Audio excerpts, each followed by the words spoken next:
Mi a szitu tyúkanyó, de belepted a kanapét, de belaktad a szobám, a cuccait szanaszét. Jó az Isten, jó hát, kerülnek a gondok, szóval boldog lehetnél, hogy így felvitte a dolgod. 10-10 itt nekem szalad gáz föl és alá, más helyetted inkább választana több év magány. Ha eszedbe jut veszekedsz, csak úgy megszokásból, szerencsét, hogy kamázlak és nem berlek ki a szobámból.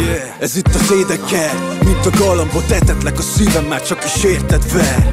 Lehoznám a holdat is, de neked a pénzem kell. Élsz, mint egy királylány, ez nem egy mese, ébred fel. És ráadásul tyúkanyó, a többi tyúktól úgy hallom, hogy már nem jó itt neked. Lehet jobb lenne a kutya ott. Iparkodj vagy kirakom, a szűrödet mi haszna. Úgy ezt, mint a többi tyúk, kikerülsz a piacra. Hegyez fület, fiammal, régi cserét vagy a háznál. A rapper legyen Viagra, csak kérlek ne agyázzál. Majd ezután is jó légy, hogy nyugodtan mondj jó ét. Hív a rímek osztálya, legyen tiéd a pálma, tiéd a pálya. Ej, mi a kő, micsoda nő? A ruhát lereppelem rólad, mielőtt reggel a nap feljön. Ezt vágja minden nagy muter, vágja minden kisfater. Ha van szöveged neked is, indulhat a pilvaker.